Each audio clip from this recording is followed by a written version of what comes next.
Welcome back to the Cabbage Patch. I'm Dad. I'm Tommy. And I'm Gus. Right, and today we are playing one of Gus's favorite games, Catacombs of Karak. This game is for 2 to 5 players. It says it's for ages 7 and above. We've been playing it since Gus was, I think, 6. We've been playing it for a while. And it is a, what do we call this? We call this a dungeon crawler, right? Yeah. So if you can see the game board here, the game board is made as you play of these tiles that are here that you draw randomly. And you start with the center tile here, which is a little 4-way health fountain. And the back. And it's got a special dragon symbol on the back. And you move through the dungeon and explore it. So each player can take 4 actions, right? 4 movements. 4 actions. The actions can be move. It can be move into a new space. And if you move into a space that is not occupied, let me see if we can see that here. If you move from here into a space where there is no tile, you draw a tile. You put that tile down, and in this case it was a room. If it's a room. And if it's a room, draw. You draw. Okay, there was only one. There was only one left. It was a spider. You draw a token, which can be a creature, or Man, we completely exhausted the supply of monsters. a treasure. And the creatures drop certain things, right? So spiders drop. What do they drop? Health spells. Yeah. Spiders drop health spells. So you fight the spider, and each creature's got a number on it. There's a 6 up there in the corner. So when you encounter one of these creatures, you roll 2 dice, right? And you have to get a number better than what's on the creature's thing. So you have to roll a 6 or better to not lose health, or a 7 or better to win. And each creature has different. One of these is a monster. Like this monster is a 12, so I would have to get a 12 or better. So I'd have to roll 2 6s. I think a wraith. It's called a wraith, I think, and Then it drops get a treasure. Yeah, you get an open treasure. And But, as you go if you get a key, and there's like, say, a locked treasure, that's a wraith. Yep. A locked treasure. You have to have a key to open it, absolutely. So in order to fight something that's 12 or better, because there's only 6 sides on each of these dice, right? So I can only get a 12. So unless I have a special ability that lets me win ties, which my character does, I would need to have a weapon. And the weapons are dropped by different kinds of monsters. For example, the most powerful, the battle axe, dropped by The Skeleton King. And we all have a sword and a battle axe. Skeleton King, right? A sword is dropped by a regular skeleton. And he drops the battle axe. And then I think it's rats that drop knives or daggers. Yeah, it's rats. So you go through the game and you collect. It's a rat. This. Show them the character card. You have this little character board that you use to collect your items and keep track of your health, and you've got 6 health. You never actually die in this game, right? No. Every time you do die, you reincarnate. You reincarnate. Well, actually, reincarnation is a special ability. Every time you do die, you just gain a health point back the next turn.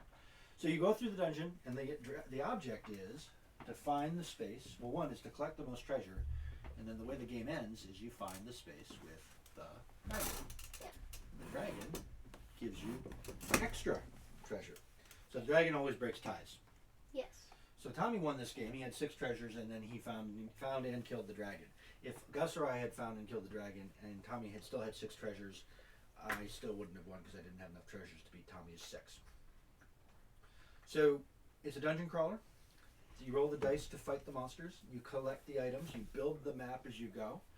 So you can see that the map's been built. We actually got through almost all of the dungeon tiles, and all but one of the creatures. There's nothing left in the creature box. Right? So what's the most important rule to remember, do you think, Gus? Remember, unless you're the thief, or maybe a different character, I don't know.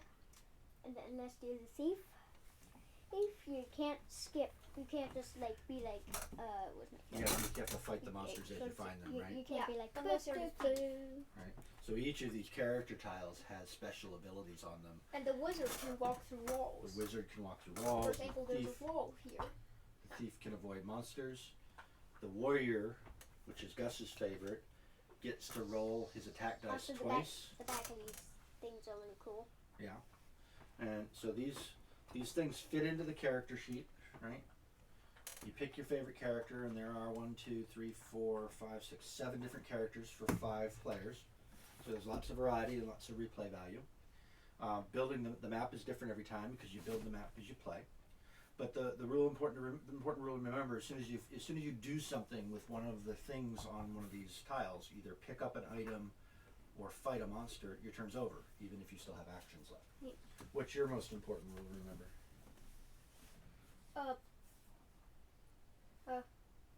Let's see.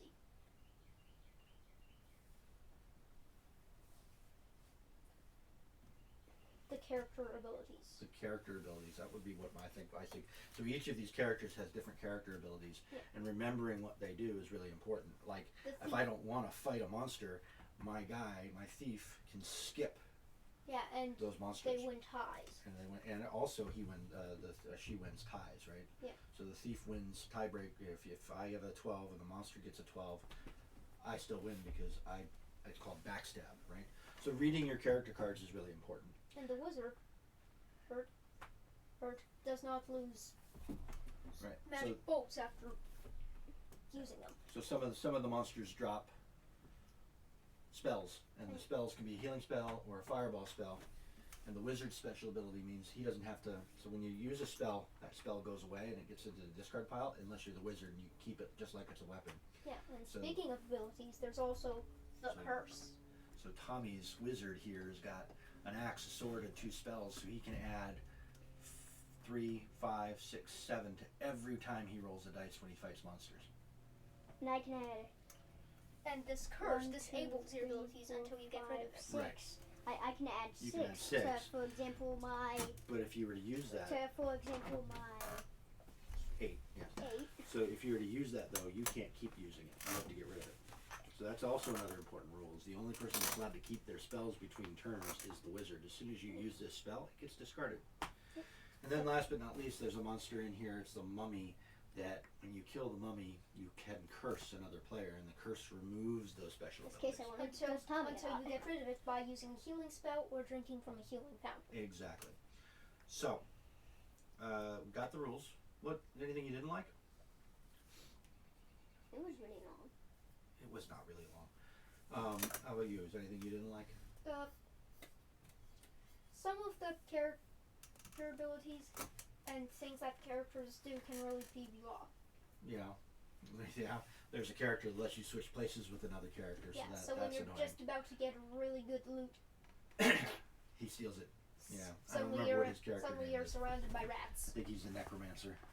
Right? Warlock. He lets you warlock. I think Gus doesn't like the fact that there are only 3 skeleton kings in the entire monster pile, because Gus really likes to have the axe. Gus likes to be the most powerful warrior on the board in the dungeon. I think the combat's a little simple. I think it could be.